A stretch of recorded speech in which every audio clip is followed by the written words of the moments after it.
Hoy estamos para llevarle este interesante conversatorio sobre la composición vallenata. Se ha citado a dos grandes expertos. Me gusta a mí porque ambos son investigadores, ambos son cantautores, ambos interpretan instrumentos y ambos han compuesto y han dominado el género, porque han hecho canciones raizales, como han hecho las mejores canciones románticas de nuestra música.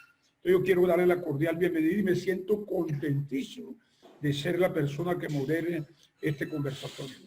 Doctor Julio Oñate, bienvenido. Gracias por estar con nosotros. Muy buenas tardes, queridos amigos. Mis agradecimientos a Ongedes que, alinderándose en los postulados de la UNESCO, trata pues de divulgar y de publicitar nuestra cultura musical. Ojalá no quede solamente en este episodio, sino que vengan muchos más. No, y ahora quiero saludar a Rosendo Romero. Le llaman el poeta del barrio El Cafetal de Villanueva. E imagínate, pertenece a una gran dinastía musical muy querida para nosotros. Rosendo, bienvenido. Placer tenerte aquí al lado de nosotros. Para mí también es un gusto poder contribuir con este propósito de Ongedes. Y bueno, estar al lado de dos de los más grandes conocedores de la música vallenata, respetados por todos nosotros, por ese aporte histórico y esa organización que ustedes a través de sus investigaciones y su difusión han podido contribuir para que tengamos mucha visibilidad en lo que es la trayectoria musical de todos nuestros artistas. No, la pregunta para ambos. Como dice usted, mano a la hora. ¿Qué es la composición vallenata? Bueno, la composición vallenata es la expresión personal que tiene cada compositor para expresarse poética y musicalmente, de acuerdo a su temperamento, de acuerdo a su capacidad y a su nivel literario, cultural y musical. Bueno, se la repetimos a Rosendo. ¿Qué es la composición vallenata, Rosendo?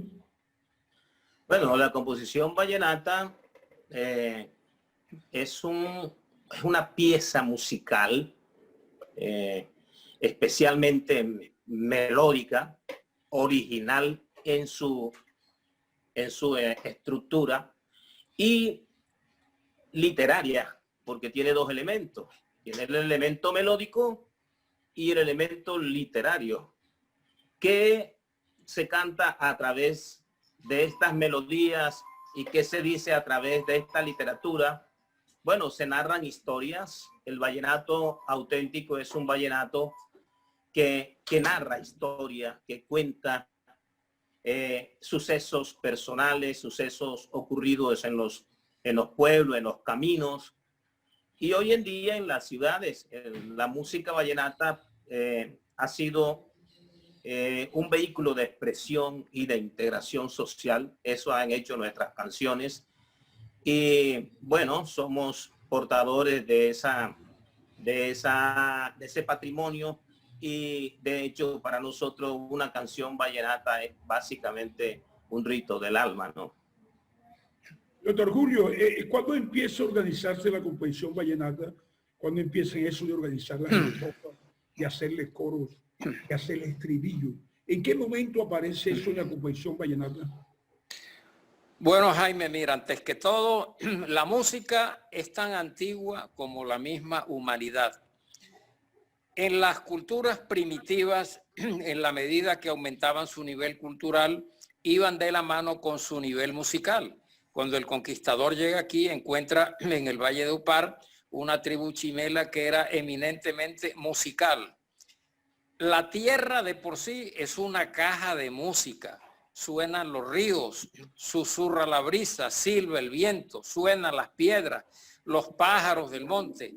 Y en las culturas primitivas, los primeros cantos indudablemente comenzaron a replicar los sonidos de la naturaleza, lo que tenían a la mano. En la medida que el tiempo pasa y que se fue ya perfeccionando y desarrollando pues la intuición de componer del ser humano. Aquí en el caso de nuestra América, podemos ubicar hacia el año de 1880 quizás la aparición de los primeros cantos que siguen siendo anónimos de autores desconocidos, porque en su libro de Henry Chandelier, Riguacha y los indios guajiros, él decía que en el año 1887 describía una cumbiamba, un grupo de músicos tocando, gente bailando alrededor. Necesariamente tenía que existir ya algunos cantos primitivos. Esto va evolucionando y se considera quizás como uno de los primeros ritmos, que más adelante se conoció como paseo, a pesar de que es el más nuevo, fue el Amor, Amor, que tiene aproximadamente unos 120 años, y quizás los versos del Pilón.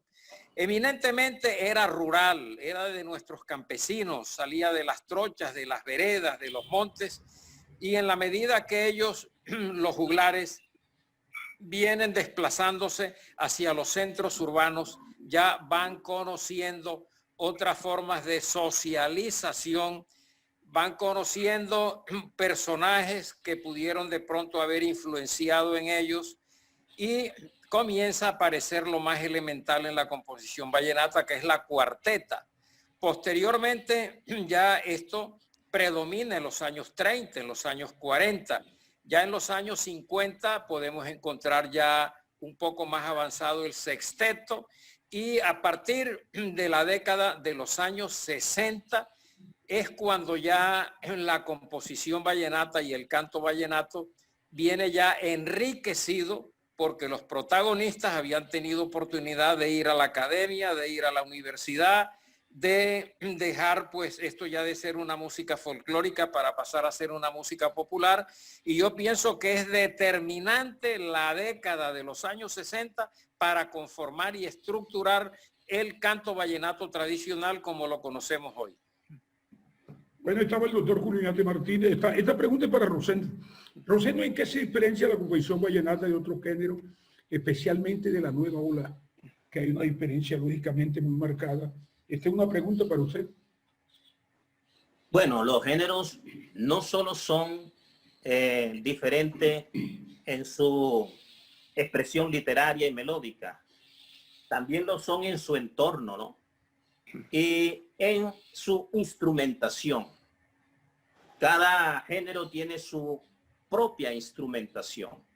Cuando uno ve un arpa, unas maracas y un cuatro, inmediatamente uno se ubica en los llanos orientales. No, pero recuerde que el folclore es ubicable. Ubicable. ¿Cómo? ¿Cómo? No, el folclore, Rosendo, no es ubicable. Y lo que dice usted, cuando uno ve un arpa llanero, un acordeón vallenato, ve una papayera de la sabana de Bolívar. Espero, siga, Rosendo. Sí, no entendí mucho la aclaración, pero de todas maneras...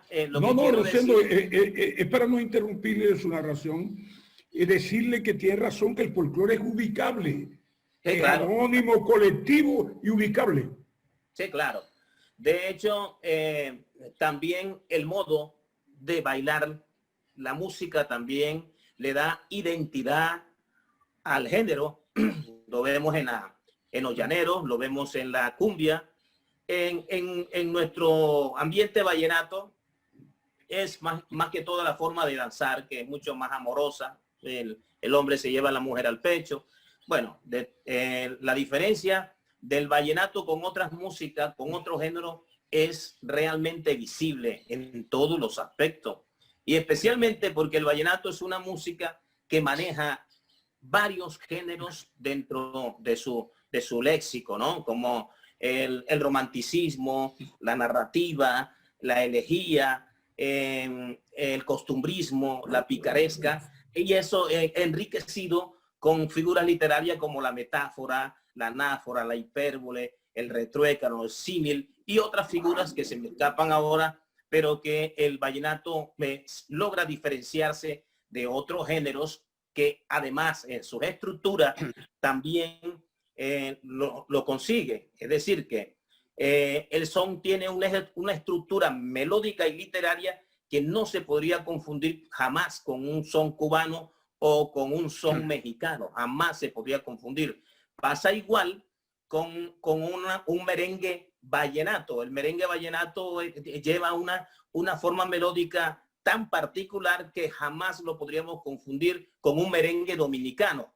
Es decir, la identidad de nuestra música está plenamente definida. Igual la puya, igual el paseo. Mal haríamos nosotros en dañar esa identidad que ha costado más de 150 años a nuestros juglares, que fueron los que le dieron poco a poco personalidad a cada uno de estos géneros con unas nuevas formas musicales que son innovaciones, que son genialidades de nuestros jóvenes, que son aportes que ellos están haciendo, experimentos con unas nuevas formas a las cuales le incorporan champeta, merengue dominicano, reggaetón, y le meten una serie de mezclas que les permiten enriquecer una nueva forma musical, que son realmente experiencias que ellos están aportando, pero que nunca la vamos a poder mezclar con la tradición, porque son dos cosas completamente diferentes. Algunos de ellos muy geniales, muy artísticamente muy destacados, pero realmente la identidad de nuestra música viene de más de 150 años y es muy difícil con una música que ya está instituida y que la cuidó la memoria colectiva por tantos años, mezclarla con otra cosa. Necesitamos que el vallenato siga siendo el vallenato. Bueno, Rosendo Romero. Jaime, Sí, dígame, doctor, siga. Yo quiero acotar aquí un poco más sobre lo que dijo Rosendo. Que bien puede. Sí, es que establecer una diferencia entre el vallenato tradicional y lo que están haciendo los jóvenes ahora implica quizás, sin que pueda ser tomado como una crítica o quizás ponerlos pues del otro lado de la orilla.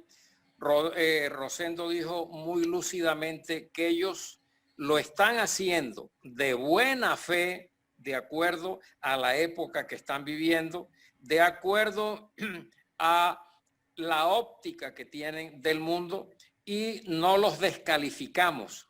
Pero sí, al establecer diferencias, necesariamente tenemos que ver las ventajas del vallenato tradicional, y que básicamente lo que lo diferencia son los patrones rítmicos.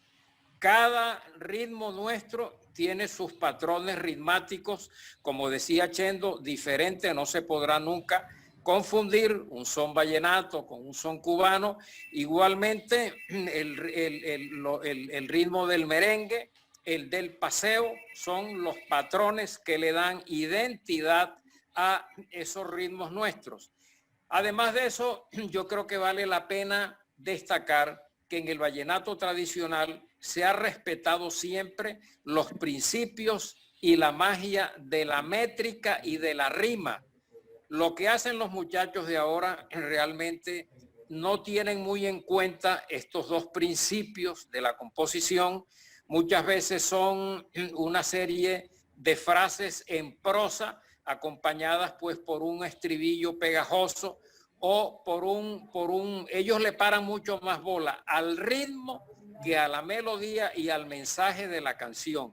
Entonces, básicamente estamos distanciados, pero Chendo, yo no sé tú qué opines de la inquietud que yo tengo, que al ver que esto se está haciendo en una forma masiva y que no aparecen figuras nuevas que retomen la senda de lo tradicional, el día de mañana tendremos que darle entrada dentro de nuestro folclore como un quinto aire, como un quinto ritmo, que no sé cómo lo llamaremos. El pueblo siempre es el que se encarga de otorgar estos bautizos, porque falta quizás el concurso de musicólogos que puedan decir, bueno, esto de nueva ola, desde el punto de vista rítmico, es una fusión de ¿qué? Porque es que ellos no saben lo que están haciendo musicalmente hablando. Uno les dice, bueno, ¿y esto qué es? No, esto es una fusión. Ok, una fusión. ¿Fusión de qué? no, pues eso tiene un pedacito de charanga y de pronto tiene algo de bachata y es decir, no tienen realmente claridad de qué es lo que hacen. En eso necesitamos la ayuda de musicólogos que puedan establecer y darle identidad a eso que se está haciendo hoy en día y que se conoce pues como la nueva ola. De momento yo digo que es una nueva ola musical que todavía sin darle entrada y sin considerar que es algo nuestro y que es algo pues desligado del vallenato tradicional, yo no la llamaría una nueva ola vallenata, sino una nueva ola musical que se está interpretando con acordeón, que han incurrido en ella pues jóvenes figuras de la composición, que uno que otro juglar tradicional ha tratado de experimentar en esto, pero estamos todavía pues en esa fase de darle identidad a qué es lo que se está haciendo. Bueno, estamos en este foro, la composición vallenata, dos invitados de lujo, Rosendo Romero, el doctor Julio Iñate Martínez. Yo vuelvo con Rosendo. Rosendo, es una pregunta obligatoria. ¿Cuándo y en qué orden aparecen los cuatro aires de nuestro folclore? Los cuatro aires básicos de nuestro folclore, porque se ha investigado y se ha descubierto de que Valledupar, o al menos el Cesar, tiene otros aires musicales. Bueno, Jaime, ha sido siempre el gran dilema que hemos tenido, saber de dónde surgieron los cuatro aires. Obviamente hay alguna visibilidad al respecto. Y sabemos que en La Guajira, Francisco el Hombre compuso La Puerca Mona, que es una de las pullas más antiguas, que durante mucho tiempo pues se creyó que era de Chico Bolaño, pero se demostró mediante la investigación que el autor es Francisco el Hombre. Se habla de que el son es bajero, pero eso no está plenamente comprobado, porque en una entrevista que Tomás Darío Gutiérrez le hizo al mismo Pacho Rada, le preguntó, Tomás Darío dijo: maestro, usted y yo no nos podemos echar la mentira de que usted inventó el son. Y él dijo: no, cuando yo lo que hice fue dar a compasar el bajo, porque el son, cuando yo estaba pequeño, ya el son existía. Entonces es muy difícil nosotros determinar cuál es el origen. Chelo, perdón. Acuérdate que José León Carrillo, el primer acordeonero de Ayatanque, ya hizo un son, ¿ah? ¿Se acuerda? Tú te comiste que el rabo es la puerca, pero ya que está considerado uno de los primeros sones, mucho antes de que Pacho Rada surgiera al panorama musical. Bueno, pues se ajustan algunos comentarios y especulaciones de que el chicote y el son tienen algo de conexión, pero eso todavía no lo hemos podido establecer de manera plena.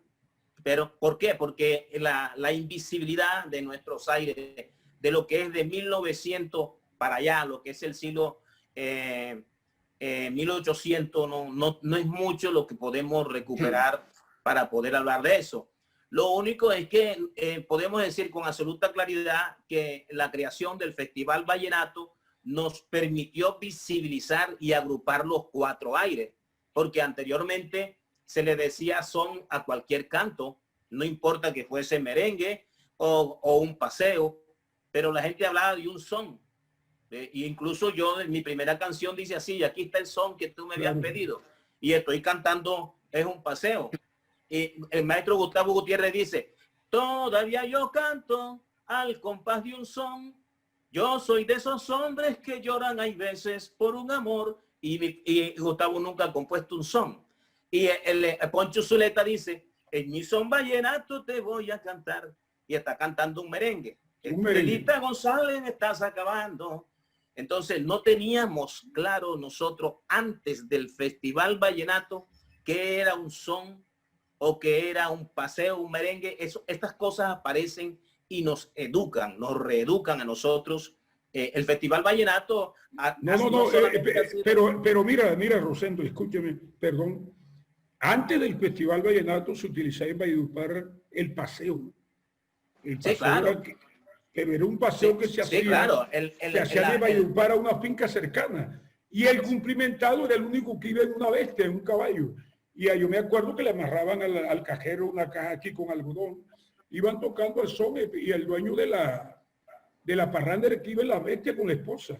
Yo recuerdo cuando Hernando Molina se salvó de una gravedad, le hicieron un paseo a una finca con Cirino Castillo. Lo que te quiero decir es que la agrupación de los Cuatro Aires se visibilizan es a través del Festival Vallenato. Ya mucho antes ya uno sabía lo que era un merengue, lo que era un paseo, lo que era un son, lo que era una puya. Aquí se tocaba una puya, pregúntale al doctor Bruñate Martínez. Bueno, yo una puya guaquira, no, ya te termino.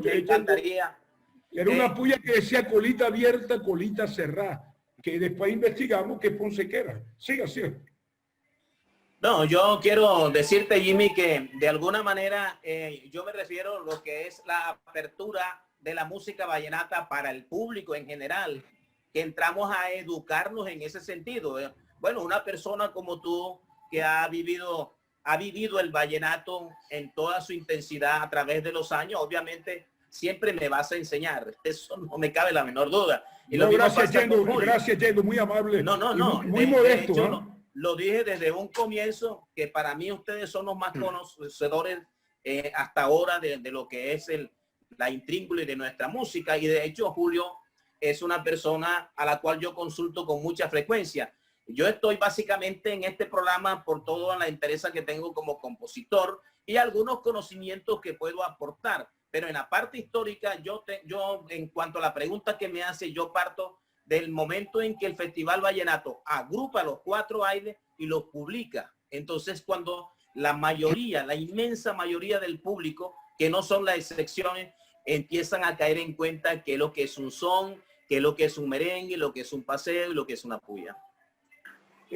Doctor Julio Oñate, usted ha leído mucho y el doctor Tomás Darío Gutiérrez sostiene, y por esta prueba, de que el primer aire que se interpretó fue la puya y el son, que después vendría... Sí, correcto. Siga, doctor. Sí, mira, de acuerdo a la teoría expuesta por el doctor Tomás Darío Gutiérrez, admirable esa investigación que él realizó 10 años para escribir este libro. Él, por el predominio que cada uno de los aires tuvo en determinadas zonas, planteó que en esas zonas posiblemente había surgido por primera vez y se había cultivado pues esos aires. Él dice que en la zona ribana, con epicentro en Fonseca, es donde comienzan a aparecer las primeras puyas. Como bien lo anotaba Rosendo, la puya, pues la puerca mona de Francisco el Hombre. No, y recuerda, doctor Julio, aquella que la tocaba mucho Colayo, yo estaba muy niño, colita abierta, colita cerrada, que era una puya de Fonseca. Sí, hay una investigación sobre eso, Jaime, y ese colita abierta, colita cerrada, parece ser que llegó a Fonseca, pero venía de allá de los lados del río. Después, por lo menos en El Paso no se tocaba puya, en el Difícil no se tocaba puya, era de este lado de acá. Posteriormente, cuando se dice que el son es de la zona negroide y de la zona ribereña, es porque hay predominio del son en esa región. Sin embargo, el son lo encontramos presente en nuestras etnias de la Sierra Nevada. Los cancuamos tocan son, los arhuacos tienen su son arhuaco, y esto es motivo de una investigación que vaya mucho más allá de lo que se ha hecho, porque todavía no está muy claro poder decir, pues, aunque el son que conocemos es un son de ascendencia mulata, sin estar libre de algunas sombras de lo indígena. Respecto a el merengue, fíjate que el merengue, a diferencia de esto, estuvo presente en todas las 4 zonas que estableció Tomás Darío, como fue en la zona ribana, en la zona central, con epicentro en Valledupar, en la zona pues ribereña, en fin, hubo presencia merenguera en todas estas zonas. Y bueno, el paseo sí tiene pues una presencia muy marcada en la zona central, que un epicentro en Valledupar, desde Fonseca hacia el sur, buscando pues hacia Rincón Hondo, hacia esos lados. Creo que hay que ser un poco más objetivo en ese sentido en la investigación y no está muy claro. Yo no conozco ninguna persona que pueda precisar exactamente de dónde vienen las cosas, pues algunas redundaron tal como le explicó Julio de manera muy, diría yo, muy elocuente. Bueno, algunos aires brotaron mucho más en ciertos sectores de nuestra región y otros se tratan de relacionar con algo, pero eso no está muy claro. El origen de los 4 aires en un 100% no está muy claro. La existencia de ellos no sabemos si viene de 1800 o de 1700, de 1800.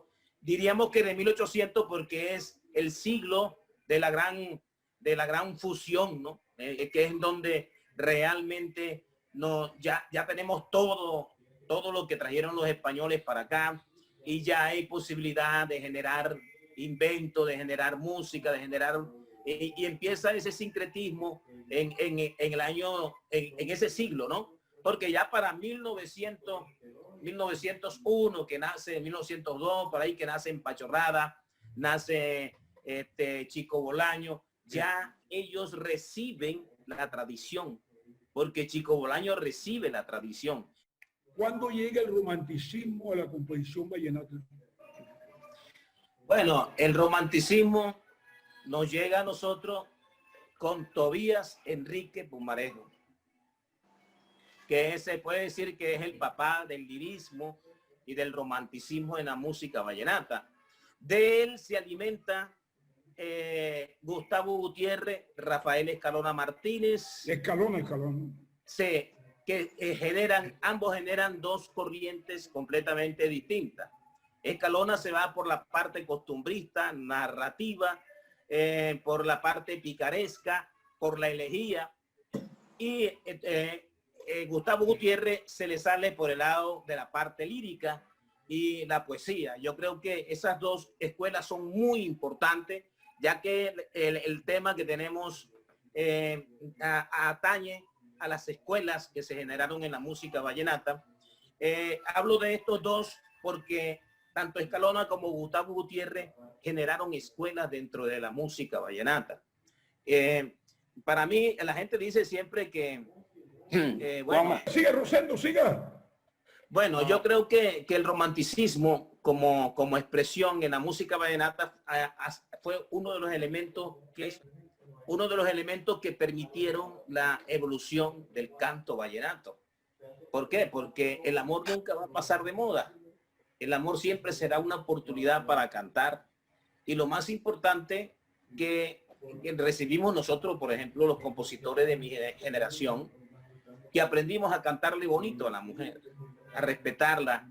Las convertimos en el altar de nuestras canciones gracias a que había un Gustavo Gutiérrez, un Isaac Carrillo, un Armando Zabaleta, un Huicho Sánchez, que también están dentro de esa escuela generada por Escalona y Gustavo Gutiérrez, ¿no? Doctor Julio Oñate, ¿cuándo aparecen los plagios en nuestra composición vallenata? ¿Cuándo aparece eso? No, que la canción no es de él, que es de este, que no es de aquel. ¿En qué tiempo ya aparecen los plagios? ¿Antes o después de la grabación? Bueno, yo creo que antes quizás existían, pero no se habían manifestado y eran pues completamente desconocidos. Ya la grabación y el desarrollo de la industria fonográfica los pone de manifiesto y pueden conocerse porque ya era una prueba tangible, un documento que la gente tenía a la mano para poder establecer y decir, bueno, esta canción grabada por fulano de tal tiene la música y tiene pues el mismo mensaje de una canción que había compuesto fulanito de tal, y empieza pues a hacer carrera esto de los plagios que nunca ha terminado. Yo pienso que sin ánimo de mala fe, la gente que comienza primero a seguir modelos y a apoyarse en alguna figura para tratar de hacer algo, porque es que en el mundo del arte nadie es autosuficiente y todos se nutren de sus antecesores. Entonces, un iniciado en la composición que estaba tratando de comenzar a componer algo y tenía problemas con crear una melodía, pues sencillamente cogía una melodía de otro autor, le ponía su letra y comenzaba pues a tratar de darle solidez, de darle personalidad, y de pronto terminaba variándola un poco para que no fuera exactamente igual, pero muchos por pereza o porque no tenían la capacidad de producir melodías, la dejaban exactamente pues como era. Entonces esto pues es una situación que viene desde mucho tiempo atrás. Desde que se comenzó a hacer el canto vallenato, siempre han tenido muchos cantos réplicas en otros autores. Pronto, lo que tiene que ver con los estilos, clarificar un poquito que el estilo es la manera personal o es la manera particular que tienen los autores de expresarse a través de los cantos. Por decir algo, Rafael Escalona es importante que en su estilo narrativo él emplea un lenguaje sencillo para manifestarse, pero lo hace con una gran precisión. Y para que exista una narración se necesita que haya una diferencia entre una situación inicial y una situación final. Por lo menos yo pienso que en ese tema de Adolfo Pacheco, Gallo Bueno, eso es casi una novela, esa es una narración perfecta desde el comienzo, cuando llega la mujer echando tiros y finalmente Rodrigo Barraza la logra aplacar, le quita el arma, no hubo una desgracia. Entonces es una diferencia que hay en ese aspecto pues narrativo. Desde el punto de vista, cuando nosotros decimos lírico, quizás más que todo es la forma de expresarse, la forma de hacerlo dentro de ese punto de vista, pues que yo les estoy destacando, que lo del estilo es algo muy personal. Es por lo menos el estilo de Rosendo, su estilo es eminentemente romántico, lírico, diferente al estilo del maestro Peñaranda, que es pues picaresco, que es medio picaresco, rayando pues Odolcey Gutiérrez, picaresco, rayando pues en la obscenidad, pero es la manera como ellos quieren hacerlo. En el caso de Nando Marín, fíjate que Nando era uno de esos compositores que a veces pensaba y sus pensamientos los reflejaba en las canciones, pero podía cantarle también a la tierra, al amor, al amigo, a la desigualdad. Tiene muchas canciones pues en ese estilo de denuncia social. Entonces era la manera pues como Nando lo hacía. Hay un compositor que era muy reflexivo y fue el maestro Leandro Díaz. En una composición de él que se llama Las Tres Guitarras, en una parte dice: Colombia sabe que tiene un compositor que solo canta después que logra pensar.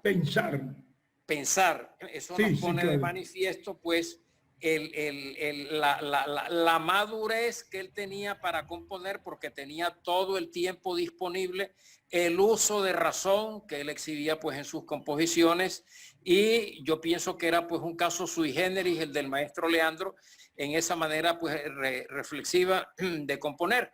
Entonces yo pienso que pues el estilo está dado a eso, a la forma como cada autor de manera personal puede expresarse a través de sus cantos. Sí, dicen que el estilo es el hombre. Voy con Chendo Romero y el doctor Julio Iñate Martínez, y le voy a preguntar a Chendo, ¿por qué se dice que el romanticismo se ha venido a pique? Que la nueva ola acabó con el romanticismo. Bueno, Jimmy, lo que ocurre es que en el desarrollo de nuestra música, la parte comercial ha tenido mucho que ver, ¿no? O sea, especialmente el manejo que las compañías discográficas le han dado a nuestro patrimonio. Es decir, en los últimos tiempos el vallenato se ha manejado como una moda, y el vallenato no es una moda. El vallenato es una música tradicional, es un patrimonio nuestro, porque a partir de esos 4 aires de los que hemos estado hablando, alrededor de ellos podemos establecer leyendas, personajes, lugares, cancioneros, que el cancionero vallenato puede pasar de las 25.000 canciones, festivales, literatura. Tenemos cantidad de libros escritos sobre la música vallenata. Incluso Julio Oñate Martínez ha escrito, creo, como 4 o 5 obras sobre la música vallenata. Tenemos telenovelas, cine, Película. La boda de la corionita con el pan de la música vallenata. Entonces estamos hablando es de un patrimonio, no de una música que se puso de moda. Y ocurre de que la nueva ola, la llamada nueva ola, ellos se pusieron de moda y tuvieron todo el respaldo comercial de las compañías discográficas, de los empresarios de espectáculos públicos, de la misma radio. Entonces, ¿qué ocurre?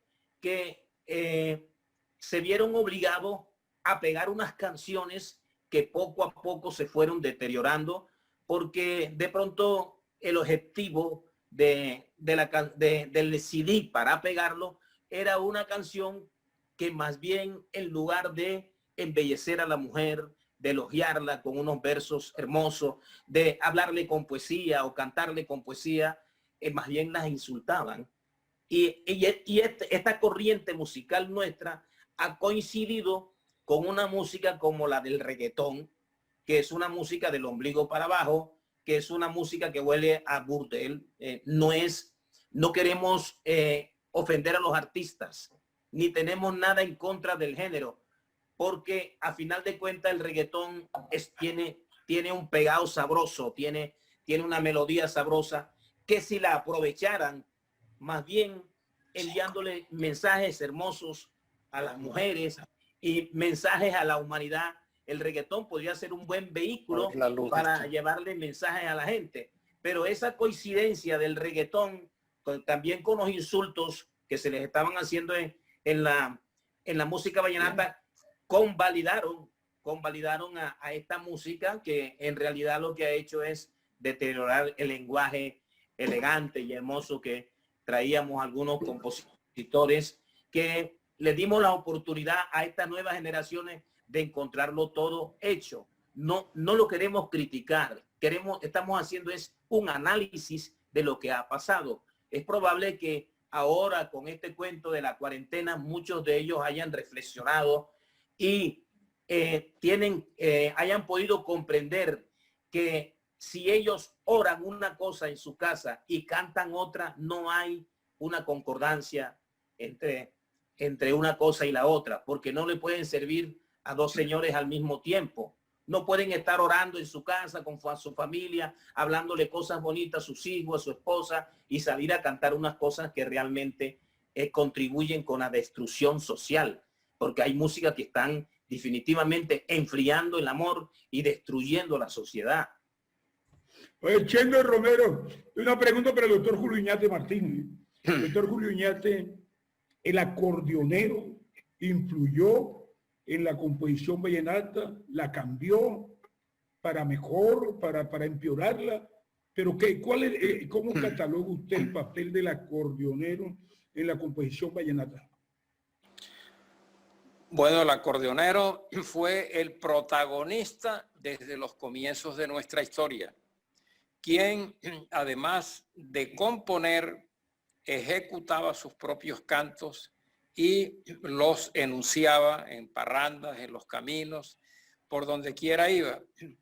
El acordeonero siempre ha sido figura predominante.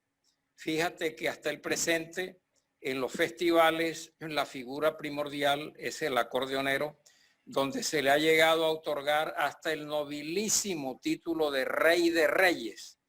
Ahora, en una separación de valores podemos establecer que el acordeonero es fruto de muchos años de aprendizaje, de trasnochos, desvelos, reprimendas por parte de los padres, vencer obstáculos, privaciones, en tanto que el cantante, pues, es fruto de un momento afortunado en la vida, que cantó, le salió bonito, y por efectos de la comercialización de la música, en este momento es quien lidera los grupos musicales, los cantantes.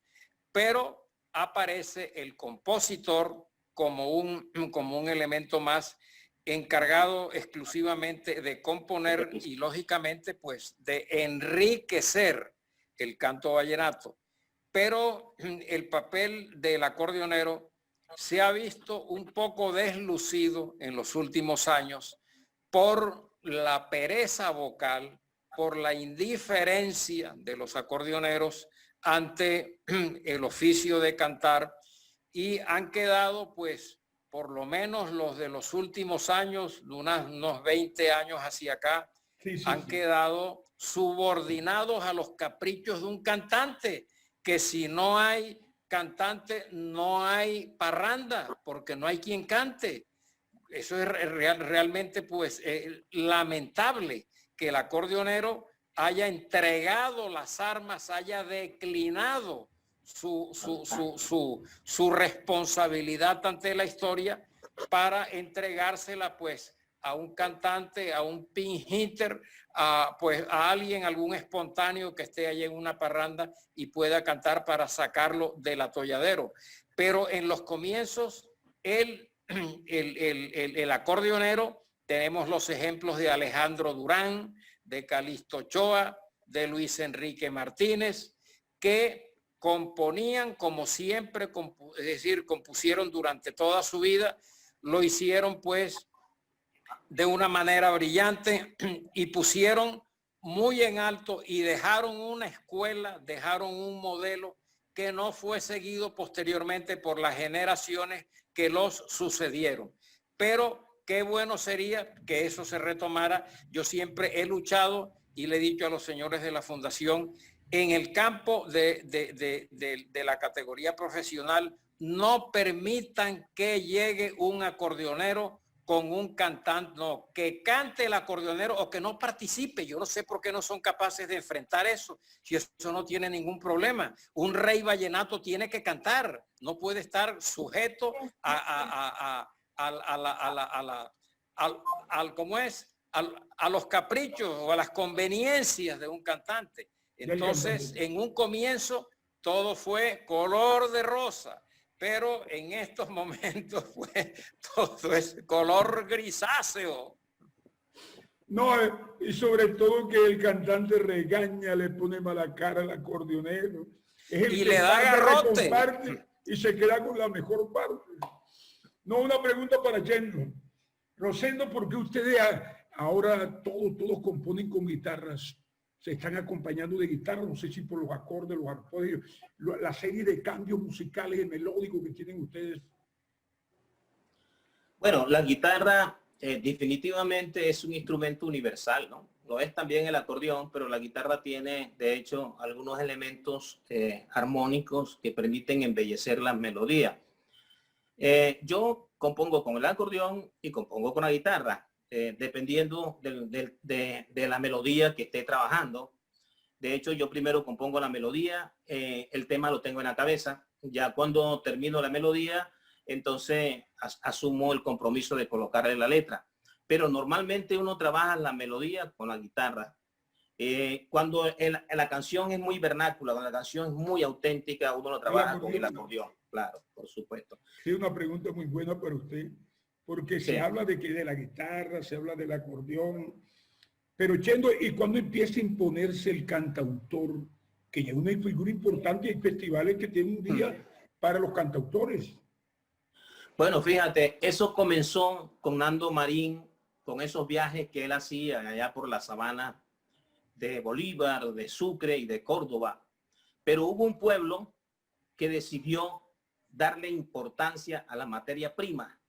Ellos en sus parrandas, liderado por un médico que vive en Barranquilla, que se llama Carlos Salgado, él se paró de pronto en una reunión y dijo que en realidad quienes representaban en este momento la esencia de la música eran los compositores, porque no había un solo artista vallenato que no recurriera a los autores para lograr sus éxitos, para lograr dinero, para lograr fama, que por qué no se le daba la oportunidad a los compositores de cantar sus canciones, de contar la historia de sus canciones, y de esa manera el doctor Carlos Salgado logró sensibilizar a toda la directiva de ese festival y dijeron, bueno, Sagún, de ahora en adelante, no, en Chinú. No, pero te acuerdas con el Turco Asa, Carlos Huelva Aldana hicieron también la primera parranda festivalera. Que sí, ya claro, contrataron a Gustavo Rosendo. Eso se fue multiplicando en todos los festivales. Exacto, exacto. Se acabó porque se metieron los políticos. Entonces, si el presidente del festival no votaba por el candidato que ganó a la alcaldía, entonces ese año, esos 4 años no apoyaba el festival.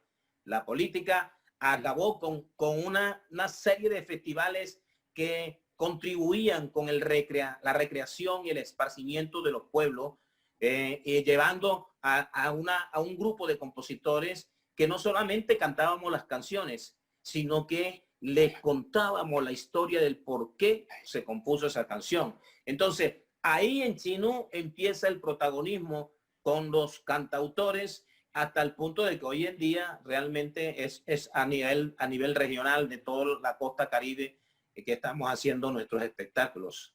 No, doctor Julio, ¿cuál es su metodología para componer? ¿Se acuerda que él dijo que él pulía la melodía, le colocaba la letra, otros primero silban y eso lo van grabando? ¿Cómo es su metodología que hace con facilidad una canción? Usted ganó el Festival de la Leyenda Vallenata con La Profecía, sí, y hace cualquier canción romántica, alegre. Sí, mira, yo comienzo casi siempre con un sonsonete, tratando de armar como una estrofita que tenga que ver con la idea central, y una vez que logro ya definirla, a partir de ahí empiezo entonces pues a discurrir y hacer el recorrido para ver qué es lo que quiero decir y cómo lo voy a decir. Cada compositor tiene su manera de componer. Exacto, su manera de componer. Fíjate que yo recuerdo que Armando Zabaleta me comentaba que él duró unos años trayendo mercancía de Maicao hasta Fundación, y en los buses, cuando viajaba, era cuando él hacía las canciones. Sentado ahí en la banca del bus, él venía tarareandito, muy de bajito, tarareandito, y cuando llegaba a su destino, pues casi siempre tenía ya la canción hecha. Pero fíjate que ahora yo le escuché decir a Omar Geles que en un vuelo de Bogotá a Madrid, que duró 11 horas, compuso 4 canciones solamente en la ida. En la avenida no sé cuántas haría, pero en todo caso creo que debieron ser canciones muy livianas, porque llegó un momento en que Omar se preocupó solamente por la cantidad, por componer y componer y componer y componer, y fueron canciones pues que pasaron realmente y como que no quedaron nada, a diferencia de otras canciones de él que sí son canciones de peso. Él tiene unas canciones románticas muy bien hechas, pero como te cuento, fíjate que hay una anécdota muy simpática, y es que cuando Beto Murgas compuso La Negra, él iba en el sepelio de un amigo, Augusto González, que había muerto allí en Villanueva, y él iba cargando el cajón y estaba enamorado pues de La Negra Saurí, y de pronto le entró el sonsonetico y le entró la cosita, y La Negra dice que ella no la quiere, y entonces al que iba al lado, ven acá, le endosó el cajón, se salió del sepelio y se fue en carrera por donde Daniel Celedón y llegó tarareándole donde Daniel, ve, tú no estabas en el entierro, ¿no? Y Daniel cogió la guitarra y le ayudó entonces pues ahí a definir la melodía. Entonces, no sé, la inspiración es un momento del alma, un momento pues divino que en el momento menos pensado pues se presenta y hay que aprovecharla. Pero en el caso mío, personalmente, pues como te digo, siempre comienzo pues como con un sonsonete, con un sonsonetico ahí, con un sonsonetico, y le voy aderezando entonces en la medida que va fluyendo la inspiración. La puya, hablemos de la puya. ¿Por qué la puya ha perdido como aire de la música vallenata fuerza dentro de la expresión de la cultura vallenata? No, porque no la quieren grabar, ni la puya ni el son. No la quieren grabar, ni los directivos y productores, pero llego, no. Si es un son, lo vuelven paseo, si es una puya, no, conviértela en merengue. Sí, sencillamente. El paseo. Es por la apatía, el desgano y la falta de quizás de querer un poco el folclore que los ha consagrado, con el argumento de que la puya no vende, que la puya no es comercial, pero fíjate que Jorgito Celedón ha grabado sones, ha grabado puyas y los ha convertido realmente en éxitos muy resonantes. Sencillamente lo que dices tú, Jaime, los productores de música no quieren quizás arriesgar nada y entonces dicen que la puya ha quedado para los festivales, que eso pues no le interesa a nadie, que más bien hagan una canción de despecho, una canción romántica, pero a eso le ha faltado personalidad y entereza de los acordeoneros que no son capaces de incluirla en sus producciones. Yo siempre le he sugerido pues a la fundación que cada vez que gane un rey vallenato, los 4 temas con los cuales ganó deben incluirse en una producción musical que realice. Por lo menos ellos podrían correr con los gastos de una grabación y comercializar el CD y hacer algo respecto a eso. Pero pasa el festival y no les interesa más nada. Entonces eso también pues ha contribuido a que el acordeonero se eche con las petacas y únicamente toquen el son y la puya en los días del festival. Indudablemente, si no fuera por el festival, la verdad es que desde hace mucho tiempo hubiéramos desaparecido, ¿oíste? Y las músicas extrañas tendrían esto de su cuenta. Bueno, en todo caso, yo quiero agradecerle también pues a Ongedes este interés por la divulgación de nuestra cultura, especialmente pues a Yanina. Y Jaime, muchas gracias a ti. La verdad es que estuviste pues a la altura, como siempre, y espero que en otra próxima oportunidad a lo mejor tengamos chance de seguir dialogando. Claro, no, gracias a usted, doctor Bruñate, gracias a Rosendo, gracias a Yanina Ongedes.